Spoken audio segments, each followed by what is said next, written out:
Merci à tous les amoureux de la bonne parole. Merci parce que vous êtes là. Merci de votre participation. Que le Seigneur vous bénisse. Et je crois qu'aujourd'hui, nous allons aborder un petit sujet concernant toujours les magnifiques pierres du fondement du temple. Pourquoi les pierres devaient être magnifiques? Les pierres qui constituaient le fondement du temple. Parce que nous avions étudié le mardi que les pierres étaient magnifiques, les pierres de 10 coudées et de 8 coudées. C'était des pierres qui avaient constitué le fondement du temple.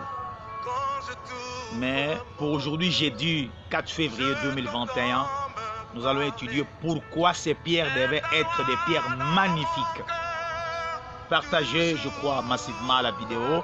Ça ferait du bien à tous les saints qui sont éparpillés partout dans le monde entier. Et ça va constituer une très grande bénédiction spirituelle pour tous les enfants du Seigneur. Identifiez aussi les amis. Informez les amis sur WhatsApp, sur Messenger, que le docteur Kadi Kadima est déjà là. Bientôt, de bonnes choses vont pouvoir commencer.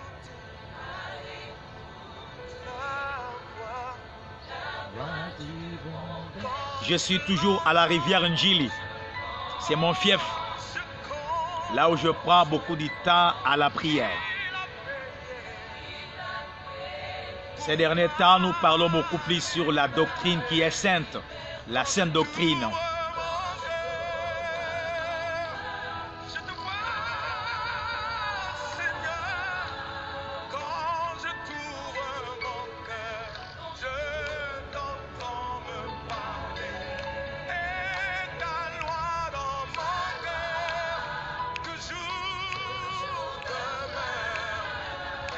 Merci pour la présence de mon frère Jean Dinganga.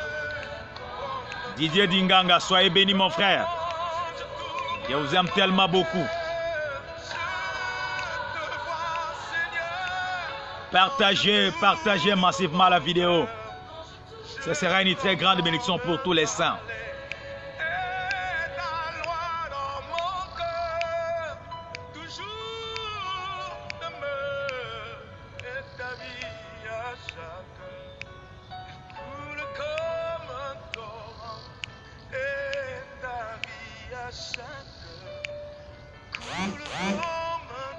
Shalom frères et sœurs saints du monde entier. Shalom docteur Kadi Kadima. C'est ça, la mention de mon frère Jean-Didier Dinganga. Partagez dans tous les groupes. Partagez massivement cette vidéo, car c'est une grande bénédiction pour tous les saints.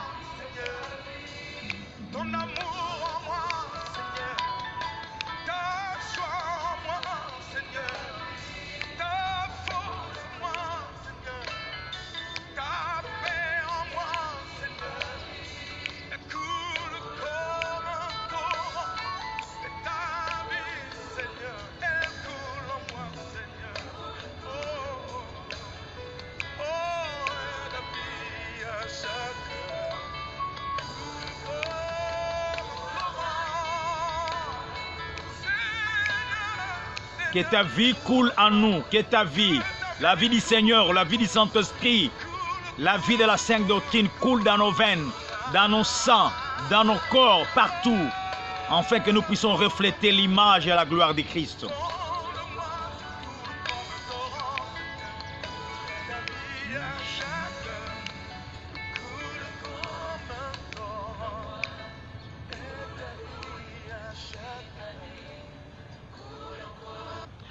Merci à tous les bien-aimés qui sont là, qui sont connectés à cette grande édification, l'émission La Voix de l'époux à travers le docteur Kadi Kadima. Je crois que le mardi, nous avions touché le pierre du fondement du temple. Étaient des pierres qui avaient deux types de dimensions, dimension de 10 coudées et dimension de 8 coudées. Donc à cela, nous avions touché le Père et le Fils. Parce que dimension de 10 coudées, c'est Abraham. Dimension de 8 coudées, c'est Isaac. Parce qu'Abraham était né à la 10e génération depuis Sem. Et Isaac fut circoncis au 8e jour, selon ce que l'Éternel avait ordonné à Abraham. Donc le pierre du temple que Salomon avait bâti au nom de l'Éternel, ce temple était construit sur la montagne de Morija. Nous avions dit, la première personne qui avait gravé la montagne de Morija, c'était un père et son fils. C'est-à-dire c'était Abraham et Isaac.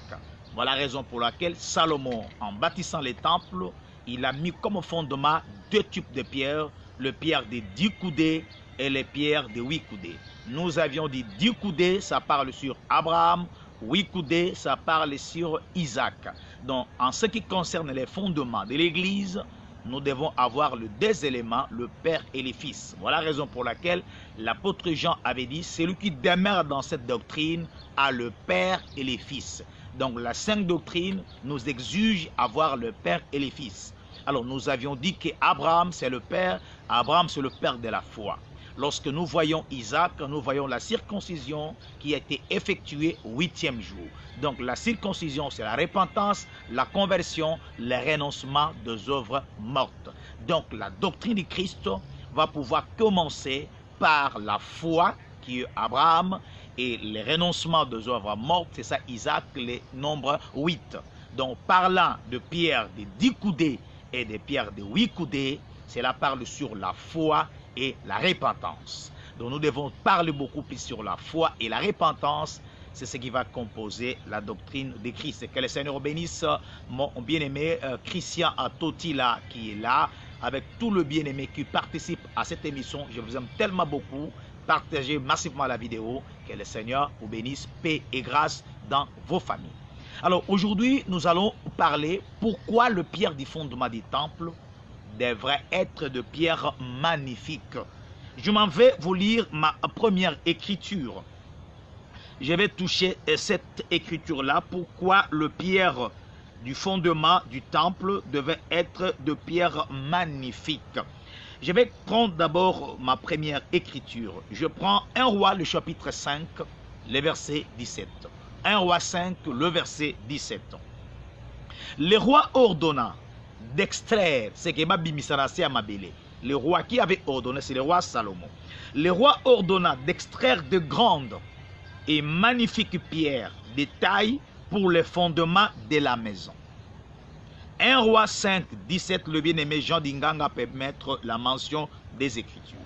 1 Roi 5, 17. Le roi ordonna d'extraire de grandes et magnifiques pierres de taille pour le fondement de la maison. Quelle maison? Il s'agit bel et bien du temple. Je continue le verset 18 pour vous aider à la compréhension. Les ouvriers de Salomon, Sédirab et des Glubéens, les tailleurs et préparèrent des bois et les pierres pour bâtir la maison. Donc le pierre qu'on avait extrait sous la terre ou dans la terre, les pierres qu'on avait extrait, ces pierres-là étaient des pierres magnifiques. 1 Roi 5, 17 dit, le roi ordonna d'extraire des grandes et magnifiques pierres. Donc les pierres qui ont servi des fondements du temple étaient de grandes pierres, mais surtout des pierres magnifiques. Le roi ordonna d'extraire des grandes et magnifiques pierres. Pour comprendre encore cela, je m'en vais dans 1 Roi chapitre 7. 1 Roi chapitre 7. Je vais prendre quelle écriture? Le verset 9. 1 Roi 7, 9. Pour toutes ces constructions, on employa de magnifiques pierres, taillées d'après de mesures, sciées à la scie, intérieurement et extérieurement. Et cela depuis les fondements jusqu'aux corniches et en dehors jusqu'à la grande tour. Les versets maintenant disent de 1 Roi 7. 1 Roi 7, 9 à 10. 1 Roi 7, 9 à 10. Maintenant le verset 10e. Les fondements étaient en pierre magnifique et de grandes dimensions, en pierre de 10 coudées et en pierre de 8 coudées.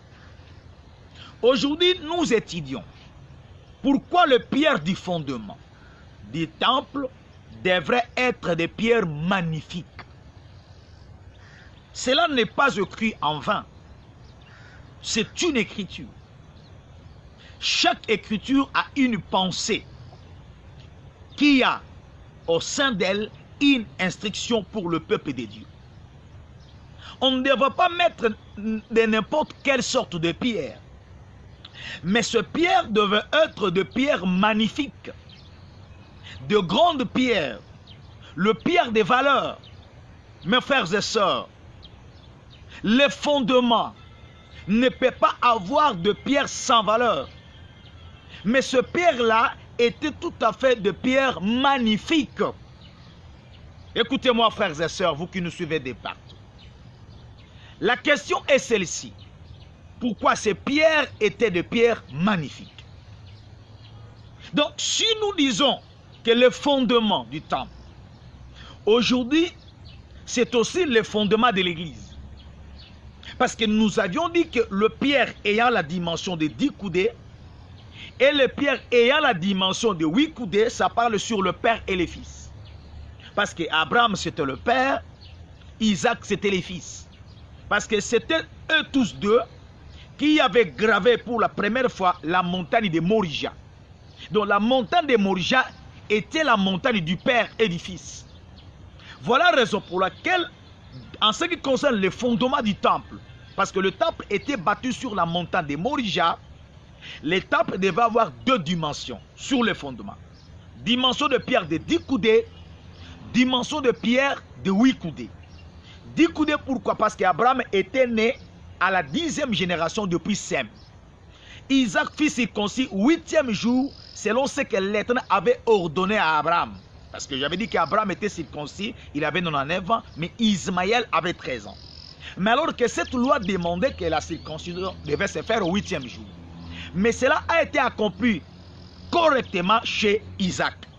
Donc, 8e jour, Isaac fut circoncis. Abraham était né depuis Sem jusqu'à sa naissance. Abraham était la 10e génération. Donc, 10 c'est Abraham, 8 c'est Isaac. Alors, Abraham, Isaac, c'est-à-dire le père et le fils, ce sont eux qui ont gravé pour la première fois la montagne de Morija. Mais les serviteurs d'Abraham étaient restés au bas de la montagne. Voilà la raison pour laquelle lorsque Salomon voulut bâtir le temple, l'Éternel indiqua à Salomon la montagne de Morija. C'est la même montagne que Dieu avait indiquée à David. Or, cette montagne, les gens qui avaient gravé cette montagne pour la première fois, c'était un père et un fils. Donc, c'était Abraham et Isaac. Voilà la raison pour laquelle, lorsqu'ils ont mis les fondements dans la montagne de Morija, le fondement du temple, ces fondements avaient deux types de dimensions. Le pierre de 10 coudées et le pierre de 8 coudées. Donc, il s'agit bel et bien de deux personnes, du père et du fils. Voilà la raison pour laquelle je vous avais dit qu'en ce qui concerne la doctrine de Christ, nous devons aussi avoir ces deux dimensions, 10 et 8. 10 c'est la foi, parce que 10 c'est Abraham, Abraham c'est le père de la foi. 8 c'est Isaac, Isaac c'est la circoncision.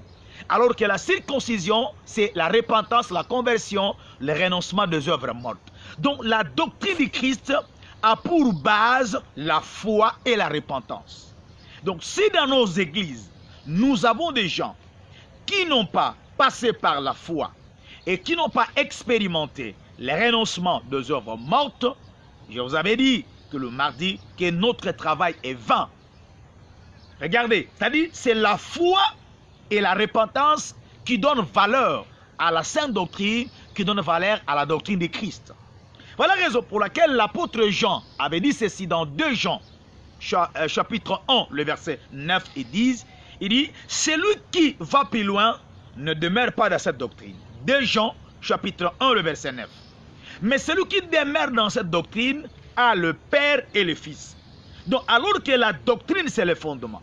Lorsque nous gardons la sainte doctrine, la doctrine des apôtres, nous aurons le Père et le Fils. Lorsque l'apôtre Jean parle ainsi, il a puisé ça où? Il a puisé ça dans la construction du temple. Parce que les fondements du temple avaient deux dimensions de pierre, le pierre de 10 coudées et de 8 coudées. Mais nous étudions aujourd'hui pourquoi ces pierres qui ont servi au fondement du temple devraient être de pierres magnifiques. Écoutez-moi, frères et sœurs. Parce que, voici la réponse, les pierres-là devraient être de pierres magnifiques parce que le temple était aussi une maison magnifique. Écoutez-moi. Donc, les pierres qui ont servi au fondement du temple devrait être de pierres magnifiques parce que le temple devait être aussi une maison magnifique. Donc, les pierres du fondement devraient correspondre à la valeur de la maison. Je dis et je répète, pourquoi ces pierres devaient être des pierres magnifiques, les pierres qui ont servi au fondement du temple? Parce que le temple devait être aussi une maison magnifique. D'où le pierre du fondement devrait être égal à la maison. C'est-à-dire le fondement devrait être égal à la maison. C'est ça la réponse. Je vais donner quelle écriture? Je cherche une écriture rapidement pour nous aider tous à la compréhension. Je lis 2 Chroniques. Le frère Jadinganga peut mettre ça. 2 Chroniques chapitre 2, le verset 9. 2 Chroniques chapitre 2, le verset 9. Écoutons la réponse. Pourquoi les pierres du fondement du temple étaient des pierres magnifiques? La réponse, c'est parce que la maison ou le temple devrait être aussi une maison magnifique. Voilà la raison pour laquelle le fondement devrait correspondre à la valeur de la maison. C'est-à-dire le pierre du fondement devrait être égal à la maison. 2 Chroniques chapitre 2, le verset 9. Que l'homme prépare du bois en abondance, car la maison que je vais bâtir sera grande et magnifique.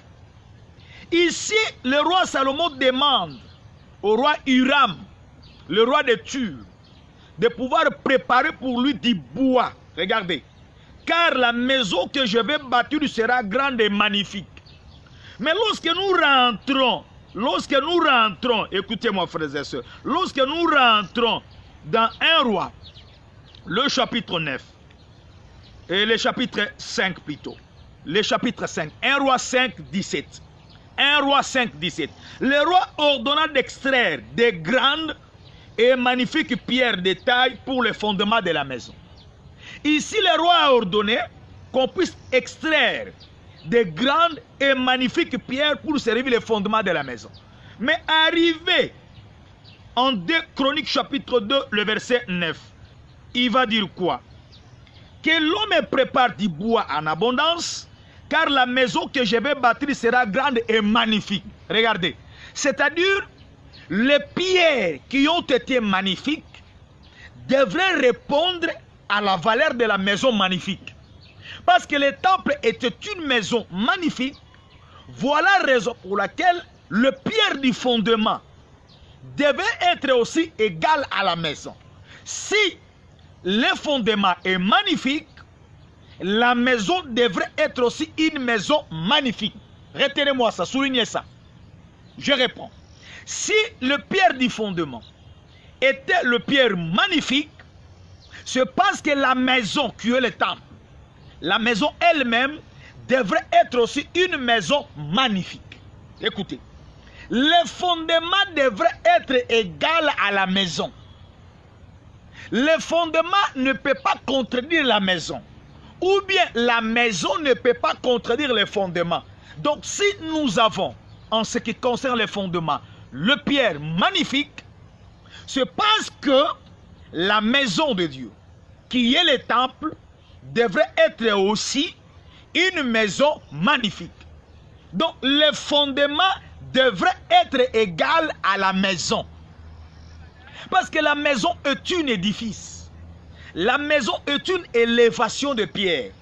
Parce que il y a le pierre qui devrait servir sur le fondement, sous le temple. Mais il y a aussi les pierres qui devraient être posées sur ces fondements-là. Retenez-moi bien. Il y a les pierres qui sont magnifiques pour les fondements. Mais le fondement n'est pas seulement la maison. Maintenant, pour qu'il y ait la maison, on devrait poser d'autres pierres sur ce fondement-là. Maintenant, le pierre-là devrait servir de l'édifice pour servir à la maison. Maintenant, cette maison-là devrait être une maison magnifique. Pourquoi la maison devrait être magnifique? Parce que le pierre du fondement, elles-mêmes, ces pierres-là, sont magnifiques. Du fait que le fondement est magnifique, et il y a de pierres magnifiques, Voilà la raison pour laquelle la maison devrait être aussi une maison magnifique. Écoutez-moi, je vais lire une écriture pour vous aider et nous aider tous à la compréhension. Je vais lire une écriture qui va beaucoup nous aider. Je vais lire une écriture qui va beaucoup nous aider. Écoutez, je prends 1 Roi chapitre 7, le verset 9 jusqu'au verset 11. 1 Roi chapitre 7, le verset 9 à 11. Pour toutes ces constructions, on employa des magnifiques pierres, taillées d'après des mesures, sciées avec la scie, intérieurement et extérieurement, et cela depuis les fondements jusqu'aux corniches, et en dehors jusqu'à la grande cour. Les versets disent, les fondements étaient en pierre magnifique. Pourquoi les fondements étaient en pierre magnifique? C'est parce que la maison devrait être aussi une maison magnifique. Le bien-aimé Ninganga dit, Psaume 11.3, quand les fondements sont renversés, les justes, que feras-tu? Mais un juste, quand il voit le fondement est renversé, il doit faire de tous ses efforts à pouvoir remettre le fondement en place. Parce que le fondement a des pierres magnifiques, la maison aussi devrait être une maison magnifique. Merci bien-aimé Jean Dingan, que les Seigneur vous bénisse. Maintenant, je retourne à 1 Roi 7, ils disent, les fondements étaient en pierre magnifique et de grandes dimensions, en pierre de 10 coudées et en pierre de 8 coudées. J'en passe. Le verset maintenant 11 de 1 Roi 7. Au-dessus, attention, nous avons les pierres magnifiques qui ont servi au fondement du temple. Il y a le pierre de dimension de 10 coudées et de 8 coudées. Chers internautes, ça ne s'arrête pas là-bas. Parce que lorsque nous construisons, nous mettons un fondement, nous n'allons pas nous arrêter là-bas. Mais sur le fondement, nous allons poser encore d'autres pierres. Ces pierres-là qui vont servir de l'édifice. C'est-à-dire c'est pour élever maintenant, afin que la maison soit concrète, visible et palpable. Maintenant, du fait que nous avons des pierres magnifiques qui ont servi pour le fondement du temple, mais ça ne va pas s'arrêter là-bas. Au-dessus des fondements, nous devons mettre aussi d'autres pierres. Je relis le verset 11 de 1 Roi 7. Au-dessus de quoi? Je retourne au verset 10 de 1 Roi 7. Les fondements étaient en pierre magnifique de grande dimension, en pierre de 10 coudées et en pierre de 8 coudées. Maintenant le verset 11. Au-dessus, c'est qu'au-dessus du fondement, on devrait mettre quelque chose. On devrait mettre quoi? Je relis le verset 11 de 1 Roi 7. Au-dessus, il y avait encore de magnifiques pierres taillées d'après des mesures et du bois de cèdre. Regardez, on a le fondement et ce fondement a de pierres magnifiques. Le pierre de 10 coudées et de 8 coudées. Mais nous avons le fondement, mais il n'y a pas encore la maison. Parce que pour qu'on ait la maison, on devrait maintenant poser d'autres pierres sur le fondement pour qu'il y ait l'élévation, l'édifice. Et cet édifice sera appelé maison. Maintenant, Salomon avait dit, les pierres devront être des pierres magnifiques, parce que la maison que je vais bâtir sera aussi une maison magnifique. Donc, la maison devrait être égale au fondement. Du fait que le fondement a des pierres magnifiques, la maison aussi sera appelée une maison magnifique. Écoutez, écoutez-moi. Je ne raisonne pas avec les Écritures. Je prends un Pierre. Je prends un Pierre. 1 Pierre chapitre 2, les versets 4 et 5. 1 Pierre chapitre 2, versets 4 et 5. Approchez-vous de lui, pierre vivante. Pierre vivante n'a pas S. Donc ici, c'est une seule pierre. Approchez-vous de lui. Lui qui? C'est Christ. Nous devons nous approcher de lui. Rejeté par les hommes, mais choisi et précieux devant Dieu. Et vous-même comme des pierres, plusieurs, des pierres vivantes, édifiez-vous, donc beau sangana, pour former une maison. Donc on ne peut pas parler de la maison, premièrement s'il n'y a pas le fondement. Et quand il y a le fondement, on aura maintenant d'autres pierres qui vont être posées dessus. C'est ce que 1 Roi 7, 11 dit. Il y avait encore d'autres pierres qui ont été posées dessus. Dessus quoi? Au-dessus du fondement. Parce que le fondement avait de pierres magnifiques. La maison devrait être aussi magnifique. On devrait maintenant poser d'autres pierres sur le fondement. Donc, le pierre du fondement devrait être égal aux pierres qui devraient maintenant servir à l'édifice. Donc, pour former la maison. Je termine. 1 Pierre 2, maintenant le verset 5e. Et vous-même comme des pierres vivantes, édifiez-vous. Donc, il y a maintenant le mot édifice. Édifiez. Édifiez-vous pour former une maison spirituelle, un saint sacerdoce, afin d'offrir des victimes spirituelles agréables à Dieu par Jésus-Christ. Regardez-moi ça. Donc, Jésus-Christ a le fondement. Lui-même, il est la pierre angulaire, la pierre qui a été rejetée par ceux qui bâtissaient. Maintenant, nous aussi, comme des pierres, nous devons nous assembler. Attention, l'apôtre Pierre souligne qu'on ne peut pas parler de la maison si les pierres ne se sont pas assemblées. Je relis 1 Pierre, chapitre 2, versets 4 et 5. Approchez-vous de lui, pierre vivante, rejetée par des hommes, mais choisie et pressée devant Dieu. Verset 5. Vous-même, comme des pierres vivantes, édifiez-vous pour former. Édifier, c'est que bon sangana, pour former. Maintenant, les pierres ici, qui devront être posées sur le fondement, du fait que le fondement a de pierres magnifiques, donc les pierres qu'on devrait poser aussi dessus devraient être des pierres magnifiques. Parce que s'il y a un fondement, et ce fondement a des pierres magnifiques, les pierres qu'on devrait poser dessus devraient être aussi des pierres magnifiques. Au cas contraire, il y aura contradiction. Je dis et je répète, si les pierres du fondement sont magnifiques, les pierres qui vont servir l'élévation, les pierres qui seront posées sur les fondements, si ces pierres ne sont pas aussi magnifiques, ça va contredire les fondements. Il y aura contradiction. Parce que Salomon dit, je vais bâtir un fondement. Ce fondement devra avoir des pierres magnifiques. Pourquoi? Et Salomon encore dit, parce que la maison que je vais bâtir sera une maison magnifique. Donc, dans le domaine de la construction, nous avons les fondements et nous avons l'édifice. Parce que c'est l'édifice qu'on va appeler maison.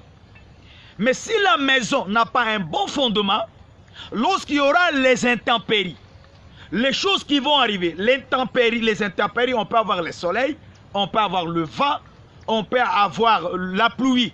Ce sont les intempéries. Maintenant, lorsque la maison n'a pas un bon fondement, la maison va s'écrouler. Ce qui protège la maison, c'est le fondement. Mais il y a d'autres maisons qu'on a bâties, mais sans fondement. Mais on peut l'appeler toujours maison. Mais cette maison sera écroulée. Mais ce qui donne valeur à la maison, c'est le fondement. Lorsque le fondement est solide, et il y a de pierres magnifiques, le pierre de valeur, la maison aussi sera appelée maison magnifique, une maison de valeur. C'est ce que Salomon dit. Donc, je voulais tout simplement dire, on doit y avoir une corrélation entre le pierre du fondement et les pierres de l'édifice pour former la maison. Parce que dans 1 Roi 7, le verset 9 à 11, il est dit, les pierres qui ont servi pour le fondement étaient des pierres magnifiques. Mais au-dessus de ces pierres magnifiques du fondement, on devrait poser d'autres pierres pour servir de l'édifice, pour former la maison. Mais si le fondement est magnifique, la maison devrait être aussi une maison magnifique. Mais écoutez-moi, le fondement aujourd'hui c'est quoi? Le fondement c'est l'enseignement des apôtres. C'est ça 1 Corinthiens 3:10. Je crois que le bien-aimé d'Inganga l'a déjà mis. Paul dit, moi j'ai posé le fondement comme un sage architecte. Et ce fondement c'est savoir Christ. Donc le fondement des apôtres, le fondement de l'église, qui est la sainte doctrine, c'est tous les enseignements que les apôtres ont annoncés. Parce que l'église devait être édifiée. C'est ça Ephésiens 2:20. C'est-à-dire, l'église c'est l'édifice. Mais l'enseignement des apôtres c'est le fondement. Maintenant, l'église ne peut pas aller à l'encontre de ça. L'église devait être posée sur ces fondements. C'est ce que Paul dit, moi je bâtis les fondements comme un sage architecte, mais celui qui bâtit dessus doit faire très attention. Ce qu'on y ajoute sur le fondement, ce sont des peuples. Donc ce sont nous, le peuple du Seigneur, l'Église, qui viennent. Donc nous venons pour être unis au fondement. Donc on prend le pierre de l'édifice pour les unir au fondement. Maintenant, quand on prend ces pierres-là, ce ne sont pas des pierres mortes. Parce que l'apôtre Pierre dit dans 1 Pierre 2, 4, 5, vous comme des pierres vivantes, édifiez-vous. Donc, on ne peut pas mettre sur le fondement des apôtres des pierres mortes, mais des pierres qui sont vivantes. Mais une pierre ne peut pas être vivante s'il ne s'accorde pas à Christ. Parce que Pierre dit, lui, la pierre vivante, rejetée.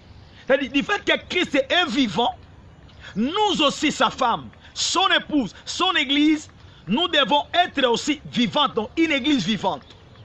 Du fait que le fondement a la vie, et on prend d'autres pierres pour les poser dessus le fondement, l'église sera aussi appelée une église vivante.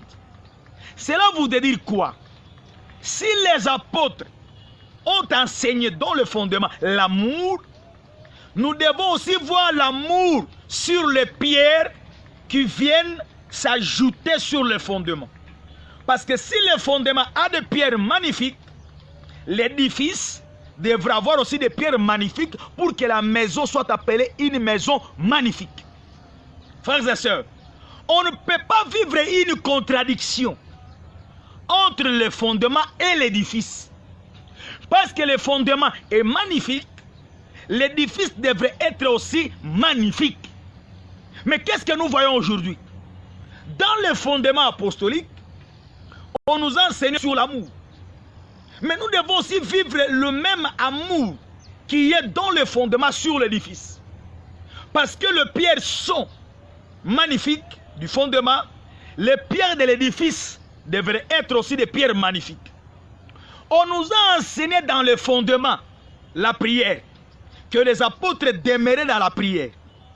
Mais nous devons vivre aussi la même vie de prière dans les pierres qui forment l'édifice de la maison. Parce que le pierre de l'édifice devrait être égal aux pierres du fondement.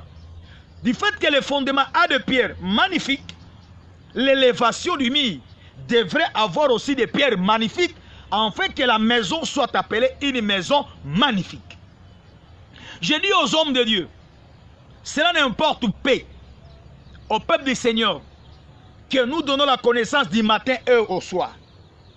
Si la vie du peuple ne correspond pas à la doctrine apostolique, c'est-à-dire l'édifice doit être égal au fondement, doit correspondre au fondement.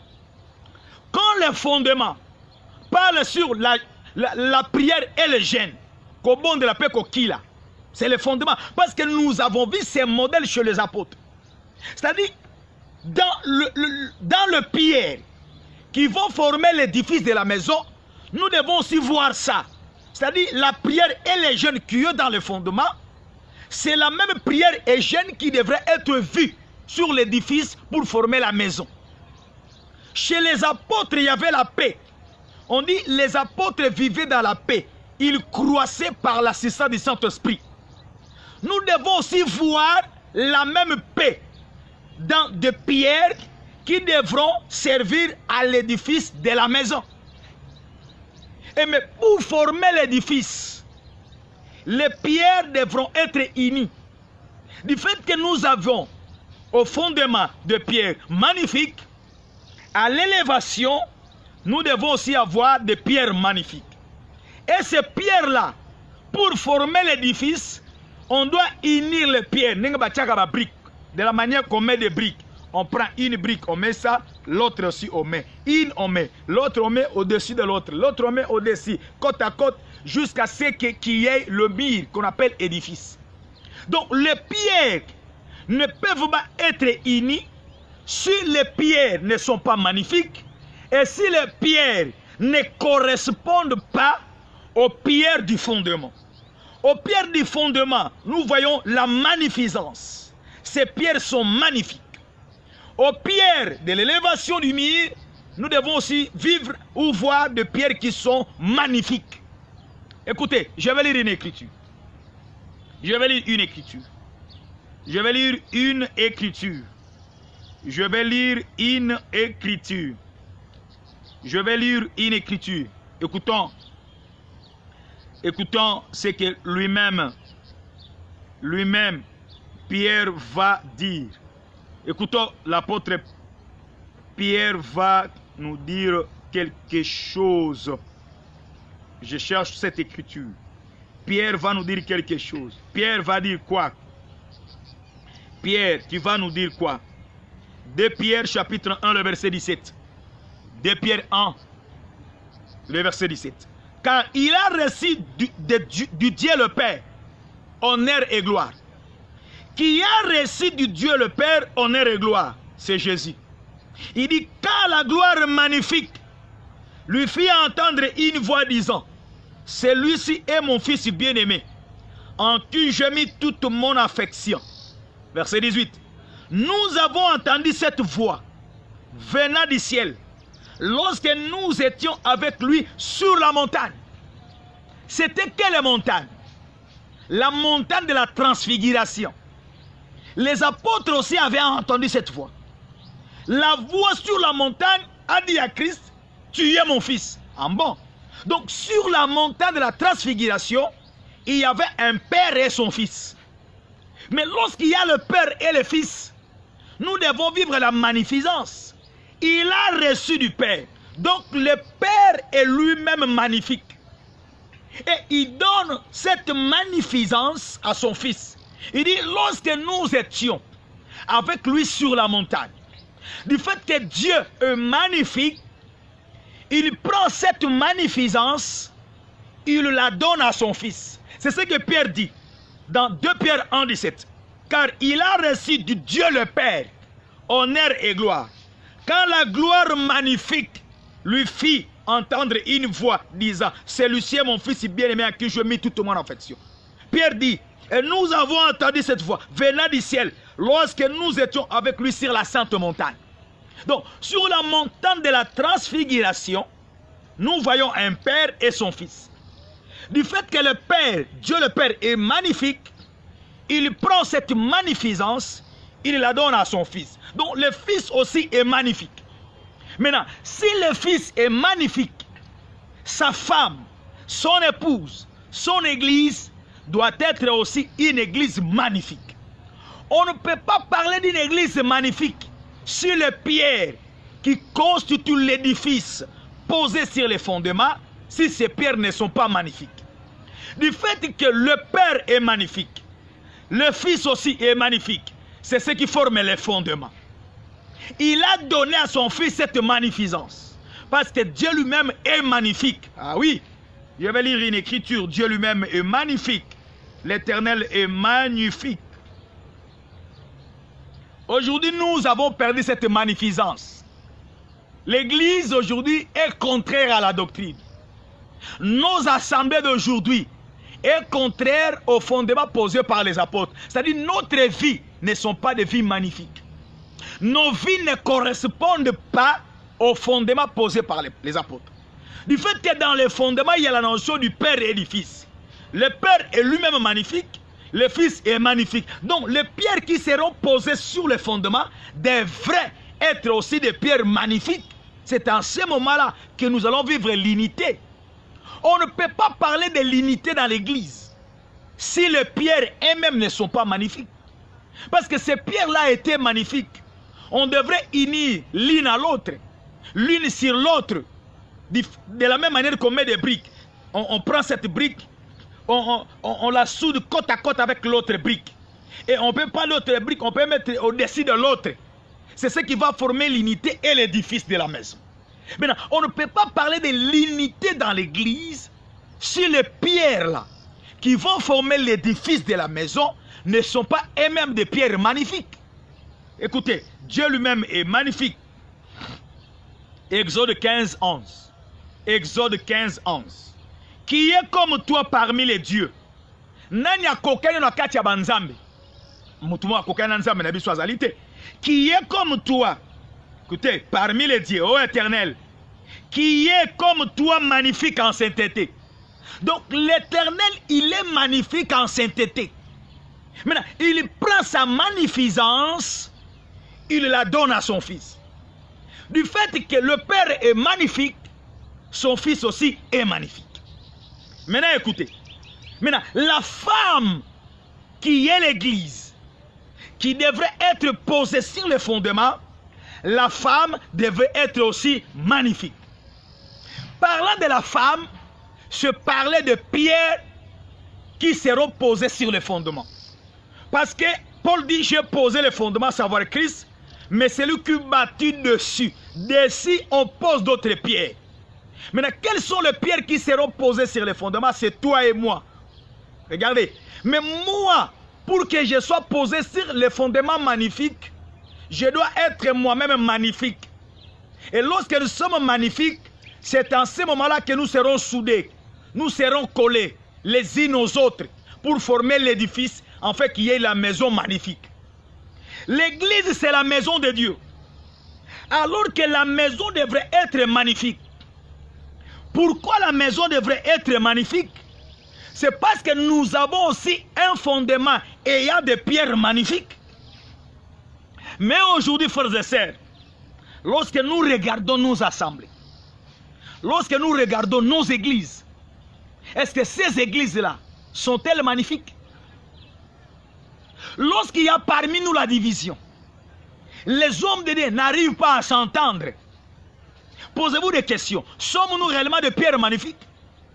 Parce que si les pierres sont magnifiques, c'est à ce moment-là qu'ils seront ou qu'elles seront. Parce que j'en fais les pierres. Les pierres, c'est à ce moment-là qu'elles seront posées sur les fondements. Et nous serons posés sur les fondements tranquillement, doucement et calmement, sans problème. Mais pourquoi aujourd'hui dans nos églises il y a des problèmes? Il y a des troubles, il y a des confusions, il y a des critiques ça et là. L'autre prêche ceci, l'autre là vient pour détruire l'autre. C'est parce que les pierres là qu'on veut mettre sur le fondement ne sont pas des pierres taillées, ne sont pas des pierres magnifiques. Voilà la raison pour laquelle il n'y aura pas l'unité. Parce que pour parler de l'unité, pour parler d'être unis ensemble, il faudra que les pierres soient magnifiques. C'est-à-dire, Jean Dinganga est magnifique. Le frère Didier Mata est magnifique. Le frère David Mouliro est magnifique. Le docteur Kadi Kadima est magnifique. Le prophète Jaolim Banzasui est magnifique. Le docteur Dino Maurice Maengele est magnifique. Le docteur Kalo Kabunda est magnifique. Le prophète Kiala Kimbembe est magnifique. Lorsque nous tous nous sommes magnifiques, il n'y aura pas de problème pour être mis ensemble. Nous serons ensemble. Et on parlera de l'unité facilement. Parce que le corps de Christ a besoin de l'unité. Mais on ne peut pas parler de l'unité sur les pierres qui seront posées sur le fondement. Les pierres là elles-mêmes ne sont pas magnifiques. Parce que Salomon devrait avoir un fondement ayant des pierres magnifiques. L'élévation aussi, l'édifice de la maison devrait être aussi des pierres magnifiques pour former une maison magnifique. Il n'y aura pas de problème de se mettre ensemble si nous sommes magnifiques. C'est-à-dire, une pierre qui est magnifique est une pierre qui n'a plus de défauts. Est une pierre qui est conforme, qui convient à la construction. Écoutez, je vais lire une écriture. Pour que cela ne paraisse pas que le docteur Kadi raisonne, on devrait être magnifique. Je prends le livre de Job. Je prends le livre de Job. Les bénémoines d'Inganga peuvent mettre Job chapitre 41. Verset 6. Mais en d'autres traductions, c'est le verset 15. Job 41, verset 15. Mais en d'autres traductions, c'est le verset 6. Il faut mettre ça, bien-aimé d'Inganga, entre parenthèses. Job 41, 15. Mais entre parenthèses, Job 41, 6. Parce qu'en d'autres traductions, vous pouvez écrire en d'autres traductions, c'est le verset 6. Mais en d'autres traductions, c'est le verset 15. Job 41, verset 15. Il est dit ceci. Ce magnifique et puissant bouclier sont unis ensemble comme par un sceau. Verset maintenant 16. Ils se serrent l'un contre l'autre et l'air ne passe pas entre eux. Verset maintenant 17. Ce sont des frères qui s'embrassent et se saisissent et demeurent inséparables. Job 41, 15 à 17. Mais en d'autres traductions, Job 41, verset 6 à 8. Je crois que c'est ça. Oui, bien aimé Dinganga mis ça. Job 41, 15. Jusqu'au verset 18. Donc vous mettez jusqu'au 18. Mais en d'autres traductions, c'est Job 41, 6 à 8. Il faut mettre entre parenthèses. Maintenant écoutez. Job 41, 15, il dit, c'est magnifique bouclier. Bouclier de qui? Bouclier de qui? Bouclier de qui? Lorsqu'on parle sur le crocodile, on dit, ces magnifiques boucliers sont unis ensemble. Et l'air ne passe point. Ce sont des frères qui s'embrassent dans l'amour. Ils demeurent inséparables. Mais pour que cela soit uni, mais cela doit être premièrement de magnifiques boucliers. Regardez. C'est-à-dire, si le bouclier du crocodile, Baposo Ngando, Nenge Kanganaka, Babi c'est l'unité, ce sont des frères qui demeurent inséparables. Mais ça ne peut pas être uni si ces boucliers ne sont pas magnifiques. Il dit ces magnifiques et puissants boucliers sont unis ensemble comme par un sceau. Donc, on ne peut pas mettre ensemble les pierres qui ne sont pas magnifiques. Sinon, il y aura les discordes. Il n'y aura pas l'unité. Pourquoi aujourd'hui nous avons des lacunes, des difficultés à accepter tout ce que les apôtres ont prêché? Parce que ce que les apôtres ont prêché, ce sont des pierres magnifiques. Ça forme les fondements. Parce que les fondements ont des pierres magnifiques. Mais nous qui venons pour être posés dessus le fondement, nous ne sommes pas magnifiques. Voilà la raison pour laquelle il y aura discorde entre nous et ce que les apôtres ont enseigné. Parce que le fondement avait de pierres magnifiques. L'édifice, l'élévation de la maison devrait aussi avoir de pierres magnifiques. Et lorsque ces pierres-là sont magnifiques, on parlera facilement de l'unité, sans problème, sans jambage, ni discorde. C'est ça le problème. Lorsque le docteur Kalo Kabunda, le prophète Kiala Medar Kimbembe, le docteur Jean-Pierre Moubenga, le prophète Jaoulim Banza, le docteur Dino Maurice Mengel, le docteur Adelar, le docteur Isaac Bouleli, le docteur Guy Roger Bassafoula, le pasteur Moukenge Philippe, regardez, le pasteur Moukenge Emmanuel, lorsque nous tous, nous sommes de pierres magnifiques, il n'y aura pas de problème. Nous serons mises, donc nous de pierre, nous serons mises facilement sur le fondement apostolique. Parce que le fondement a de pierres magnifiques, l'édifice a aussi des pierres magnifiques, il y aura l'unité. Mais pourquoi nous avons des difficultés à accepter, à mettre en pratique ce que les apôtres ont enseigné? Parce que nous ne sommes pas magnifiques. Les apôtres ont enseigné l'anciennat, les diaconats ou les diacres. Les apôtres ont enseigné les dons spirituels, l'exercice des dons spirituels. Les apôtres ont manifesté le miracle. Les apôtres ont manifesté l'amour. Frères et sœurs, mais pourquoi dans notre temps nous avons des lacunes à accepter ça? C'est parce que les apôtres eux-mêmes qui ont servi du fondement étaient de pierres magnifiques. Mais la pensée du constructeur, qui était Salomon, était à ce que le fondement puisse avoir de pierres magnifiques, l'élévation, l'édifice de la maison puisse avoir aussi des pierres magnifiques, afin que cette maison soit appelée une maison magnifique. La pensée de l'architecte, qui est Christ, était à ce que le fondement de l'église soit un fondement magnifique. Ce qui est magnifique, c'est du waouh. Il y a un bien-aimé qui a acheté une belle voiture. Lorsque tu la regardes, tu dis waouh, c'est magnifique. Donc il n'y a pas à corriger. Il n'y a pas à murmurer, frères et sœurs. Lorsque je regarde la manière dont l'apôtre Paul a enseigné sur les anciens,